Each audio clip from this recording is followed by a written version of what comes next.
નર્મદા કાંઠે વસેલું હોવા છતાં વર્ષોથી ખારા પાણીની સમસ્યા ભરૂચને સતાવતી રહી છે.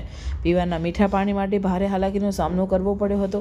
લોકોએ આખું વર્ષ મીઠું પાણી મળી રહે તે માટે પોતાના મકાનોમાં પાકું બાંધકામ કરી ભૂગર્ભ ટાંકા બનાવ્યા હતા, જે માટે ખૂબ જ ઇજનેરી કૌશલ્યની પણ જરૂર પડતી.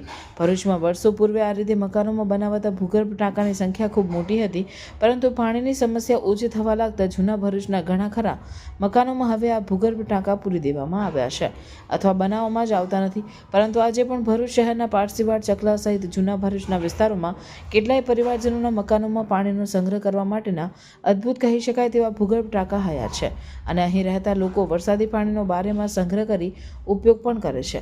વરસાદી પાણીના સંગ્રહ માટે મકાનના છાપરા પર પડતા વરસાદના પાણીને પાઇપ વડે ભૂગર્ભ ટાંકામાં ઉતારી દેવાની વ્યવસ્થા કરવામાં આવેલી જોવા મળે છે, જેથી ચોમાસા દરમિયાન આવા ભૂગર્ભ ટાંકા છલોછલ ભરાઈ જતા તે મીઠું પાણી આખા વર્ષ દરમિયાન ઉપયોગમાં લેવાય છે. મારું નામ ફરીદા કેરાવાલા છે. આ ઘર અમે લગભગ 200 વર્ષથી અહીંયા રહીએ છીએ. અમારા વડવાએ ટાંકાઓ અહીંયા ઊભા કર્યા હતા, જેમાં અમે વરસાદનું પાણી સંગ્રહ કરીએ છીએ, જે ખૂબ મિનરલ્સથી ભરપૂર મીઠું હોય છે, જે અમે અમારા રસોઈમાં પીવામાં એ જ વાપરીએ છીએ. જ્યારે આજનું આરોનું પાણી એટલું મિનરલ્સથી ભરપૂર નથી, જેને અંદરથી નિકાલી દેવામાં આવે છે ઘણા મિનરલ્સથી, જે આપણા સ્વાસ્થ્ય માટે એટલું સારું નથી હોતું. અગર આપણે આવી રીતના પોતાના ઘરમાં ટાંકીઓ ઊભી કરી વરસાદનું પાણી સંગ્રહ કરીએ તો આપણને પાણીની કિલ્લત રહેશે નહીં અને આપણે સારી રીતે વરસાદના પાણીનો ઉપયોગ કરી શકીશું. મેં સામાજિક કાર્યકર મોઝમ બોમ્બેવાલા આ વિસ્તારના રહીશ.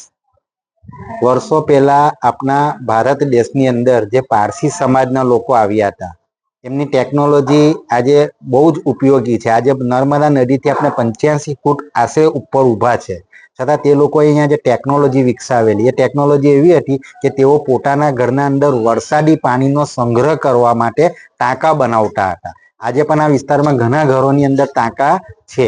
આ ટાંકાની અંદર તેઓ વરસાદી પાણીનો સંગ્રહ કરતા હતા અને વરસાદી પાણીનો જે સંગ્રહ કરી અને આખા વર્ષ દરમિયાન તેઓ આ પાણીને પીવામાં અને રાંધવામાં અને દરેક રીતે આ પાણીનો ઉપયોગ કરતા. આ પાણી એટલું બધું ઉપયોગી છે કે ચોખ્ખું આખા વર્ષ દરમિયાન રહી છે અને પીવામાં પણ ઉપયોગ થાય છે. તો આપની ચેનલોના માધ્યમથી હું લોકોને પણ જાગૃત કરવા માંગુ છું અને લોકોને કહેવા માંગુ છું કે આપ બી જો ચોમાસા દરમિયાન વરસાદના પાણીનો સંગ્રહ કરો તો આપણે જે ઉનાળા દરમિયાન આપણે જે તકલીફો પડે છે એ સમસ્યાઓનું બી થોડું ઘણું સમાધાન થઈ શકે.